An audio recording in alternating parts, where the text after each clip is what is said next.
Welcome back to my channel UPSC Hindi वाले में। तो शुरू करते हैं आज से करंट अफेयर। माफ़ करिएगा दोस्तों, कल का करंट अफेयर मैं नहीं लाया हूं, पर नहीं लाया था, इसलिए मैं कल और आज का दोनों का करंट अफेयर मिला कर लाया हूं। वीडियो थोड़ी लंबी हो सकती है, ठीक है।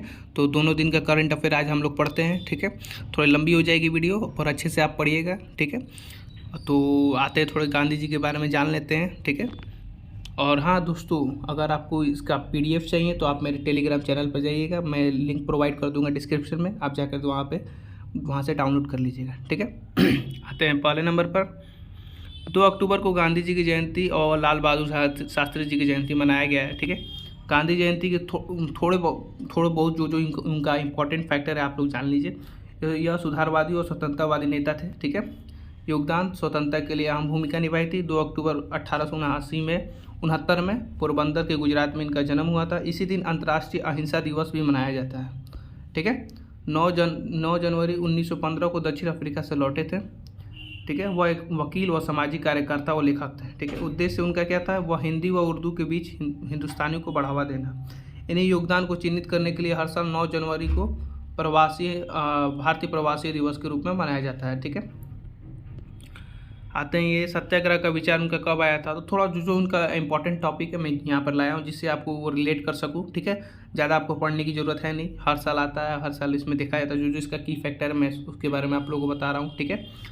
सत्याग्रह के विचार क्या आता है? सत्याग्रह में गांधी जी के अहिंसात्मक गतिरोध के कारण विचार सत्याग्रह कहा जाता है। दक्षिण अफ्रीका में 1893 और 1915 में जन आंदोलन पद्धति की, जिसे सत्याग्रह कहा, वह सफलतापूर्वक लड़ाई थी, ठीक है। सत्य की शांति व सत्य की खोज पर जोर दिया गया, ठीक है। आंदोलन क्या थी? इनका आंदोलन भारत छोड़ो आंदोलन था, ठीक है। 1942 में आंदोलन महत्वपूर्ण भूमिका निभाई थी। विश्व युद्ध के दौरान राष्ट्रवादी और अंतिम निर्णायक चरण में प्रवेश कर गया था। आधिकारिक तौर पर 8 अगस्त 1942 को महात्मा गांधी के नेतृत्व में भारतीय राष्ट्रीय कांग्रेस का क्या हुआ था? भारतीय राष्ट्रीय कांग्रेस द्वारा यह लॉन्च किया गया था, ठीक है। इनकी सामाजिक कार्य में क्या आया था? तो अछूतों का नया नाम दिया था हरिजन, जिसका अर्थ है भगवान की संतान, ठीक है। हिंदू मुस्लिम दंगों को रोकने के लिए महत्वपूर्ण भूमिका निभाई है इन्होंने, ठीक है। और क्या है? हिंद स्वराज और सत्य के साथ मेरे प्रयोग, इनकी क्या है? लेखक है, मतलब इनकी लिखनी है, जो ये लिखित की हैं पुस्तकें इनकी, ठीक है। बहुत सारी और बुक है, ठीक है। हाल ही में MS स्वामीनाथन की निधन हो गई, या आप जानते ही होंगे, ठीक है। MS स्वामीनाथन ने भारत की हरित क्रांति के जनक कहा जाता है, ठीक है। भारत में हरित क्रांति की दूसरी पंचवर्षीय योजना के दौरान भारत की भूखमरी की समस्या को दूर करने के लिए इन्होंने ये शुरू की थी, ठीक है। 1967 से 68 और 1977 से 78 की अवधि में हुई हरित क्रांति के दौरान भारतीय कृषि के में अधिक उपज देने वाले बीजों की किस्म, ट्रैक्टर, सिंचाई जैसे आधुनिक तरीकों की प्रौद्योगिकी का इस्तेमाल में शुरू किया गया था, ठीक है। इसके विशेष गेहूं, चावल के उत्पादन में भारी वृद्धि हुई थी, ठीक है। तीसरा क्या है? हाल ही में नाबार्ड ने 5 साल के सोशल बॉन्ड के जरिए लगभग 1040 करोड़ रुपये जुटाए, ठीक है। सोशल बॉन्ड क्या है, इसके बारे में अच्छे से हम लोग जान लेते हैं। सोशल बॉन्ड एक प्रकार का वित्तीय साधन या निवेश माध्यम है। यह बॉन्ड सरकारों, कंपनियों या संगठनों द्वारा किसी विशिष्ट सामाजिक, पर्यावरणीय उद्देश्य के परियोजनाओं या पहलों के हेतु पूंजी जुटाने के लिए क्या किया जाता है? जारी किए जाते हैं, ठीक है। इसे सामाजिक प्रभाव बॉन्ड के रूप में भी जाना जाता है। हाल ही में RODTEP योजना मौजूद निर्यात वस्तुओं पर लागू समान दरों का 30 जून 2024 तक बढ़ा दिया गया है। कितना बढ़ा दिया गया? 30 जून 2024 तक इससे बढ़ा दिया गया। इसके बारे में थोड़ा जान लेते हैं हम लोग। RODTEP का पूरा नाम है रेमिशन ऑफ ड्यूटीज़ और टैक्सेस ऑन एक्सपोर्ट प्रोडक्ट। निर्यात उत्पादों पर शुल्क और करों में छूट की योजना है, ठीक है। इसे 1 जनवरी 2021 को क्या की गई थी? प्रारंभ की गई थी। यह योजना वाणिज्य और उद्योग मंत्रालय के द्वारा शुरू की गई थी। निर्यात उत्पादों पर छूट देकर निर्यातकों को सहायता प्रदान करना है, ठीक है। इस योजना के तहत छूट निर्यात के FOB मतलब कि फ्रंट ऑन बोर्ड मूल्य की अनुमत प्रतिशत के आधार पर दी जाती है। हस्तांतरणीय शुल्क क्रेडिट और ई स्क्रिप के रूप में जारी की जाती है।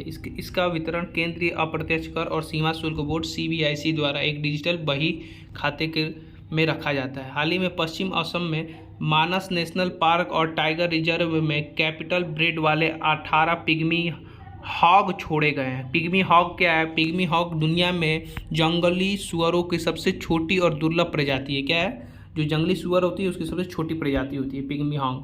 इसका वर्तमान में भारत की इसकी व्यवहारिक आबादी जिसकी व्यवहारिक आबादी होती है ये कहाँ पे है, तो ये असम के मानस टाइगर रिजर्व में है। ठीक है, ये इसकी आयुषन स्टेटस क्या है तो ये याद रखिएगा, ये प्रीलिम्स में पूछा जाएगा। तो इसका आयुषन स्टेटस है क्रिटिकली एंडर्ज है। इसे वन्य जीव संरक्षण अधिनियम 1972 की अनुसूची फर्स्ट के अंतर्गत क्या आता है इसके अंतर्गत रखा गया है। ठीक है, 6वें नंबर पर आते हैं। हाल ही में भारत में डिजिटल गोपनीयता के नियमों के संबंध में इंटरनेट कुकीज़ को समाचारों में देखा गया है। आपने ये देखा होगा ना कि गूगल के कुकीज़ जो होते हैं, तो कुकीज़ होते क्या है, तो कुकीज़ टेक्स्ट फाइलों और उपयोगकर्ताओं के बारे में थोड़ी मात्रा में डेटा होता है जो वेबसाइट की मेमोरी की तरह क्या करता है, काम करता है। इंटरनेट कुकीज़ 3 प्रकार की होती है। कौन कौन सी होती है, सेशन कुकीज़ और पर्सिस्टेंट कुकीज़ और सिक्योर कुकीज़। ठीक है, 3 प्रकार की होती हैं कुकीज़। ठीक, आते हैं पिंक बॉलवर्म। इसको जानना बहुत जरूरी है, प्रीलिम्स में पूछेगा ही पूछेगा। तो पिंक बॉलवर्म क्या है, ये उत्तरी राजस्थान, हरियाणा और दक्षिण पश्चिम पंजाब के क्षेत्र में कपास के जो खेत होते हैं ना उसको काफ़ी नुकसान पहुंचाया है। तो ये पिंक बॉलवर्म क्या है, पिंक बॉलवर्म एक कीट है जो कपास की खेती को हानिकारक है, मतलब जो कपास की खेती उसके लिए हानिकारक है और इसे पैक्टिनोफोरा गासीपिएला के नाम से भी जाना जाता है। ठीक है, यह एशिया का मूल निवासी है परंतु विश्व के अधिकांश कपास उगाने वाले देशों में पाए जाने वाले ये क्या है, एक आक्रामक प्रजाति है। ठीक है, वहाँ पर बहुत ही इसका आतंक देखा गया जिससे वहाँ की जो कपास की फसल है वो क्या हो रही है, नष्ट हो रही है।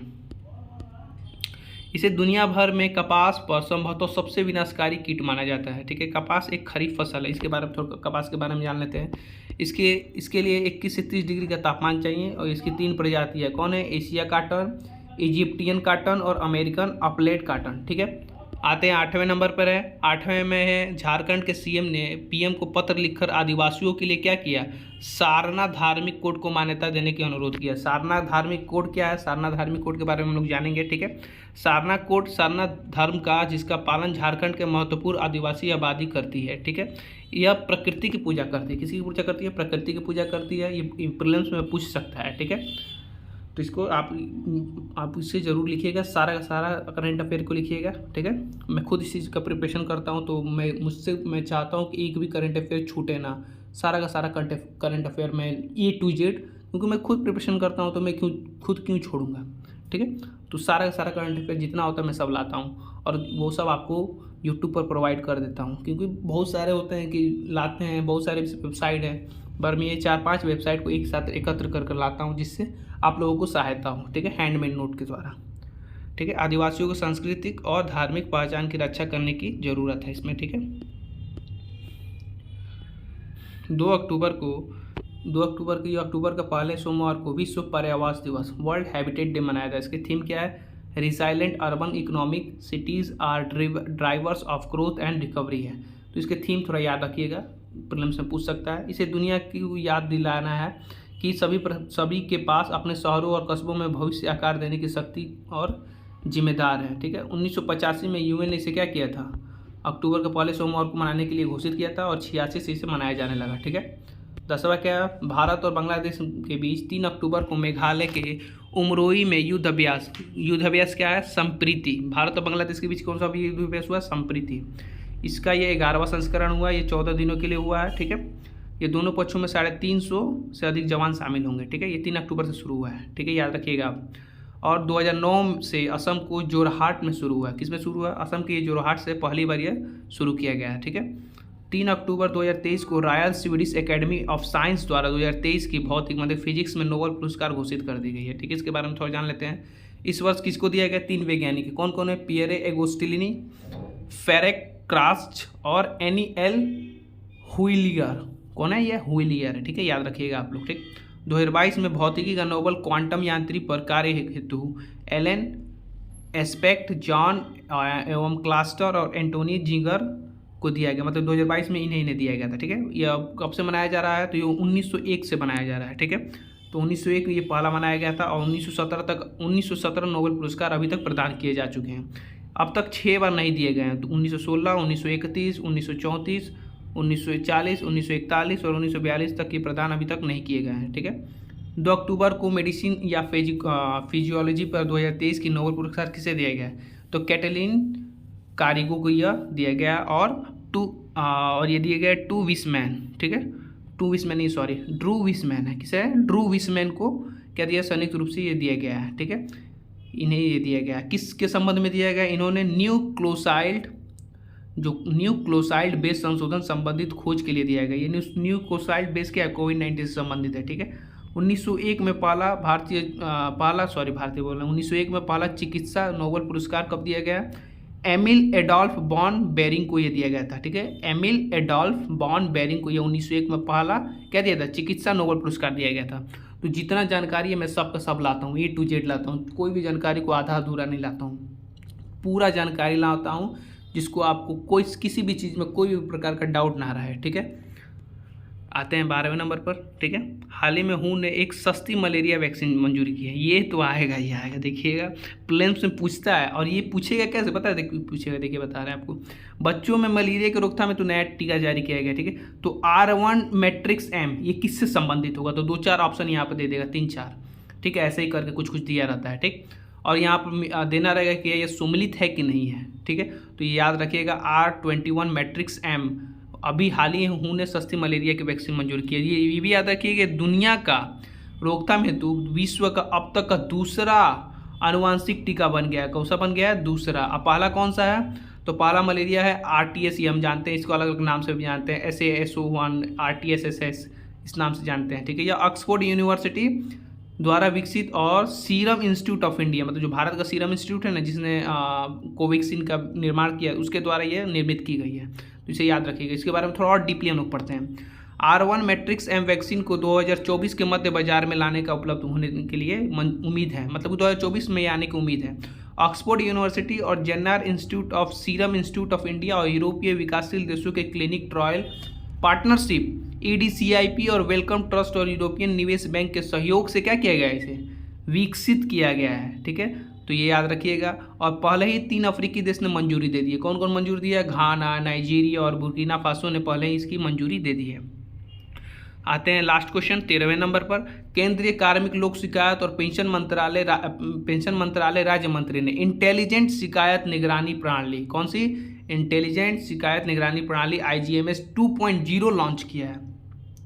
तो ये क्या है, इंटेलिजेंट शिकायत निगरानी प्रणाली डैशबोर्ड 2.0, डैशबोर्ड प्रशासनिक सुधार और लोक शिकायत विभाग DARPG के साथ एक समझौते ज्ञापन के साथ IIT कानपुर द्वारा क्या किया गया, लागू किया गया, ठीक है। यह अधिकारियों को शिकायत के मूल कारण और पहचान करने में भी क्या करेगा, मदद करेगा, ठीक। तो आपका सारा का सारा करंट अफेयर मैंने कवर कर दिया है। अब मिलते हैं हम कल के करंट अफेयर पे, ठीक है।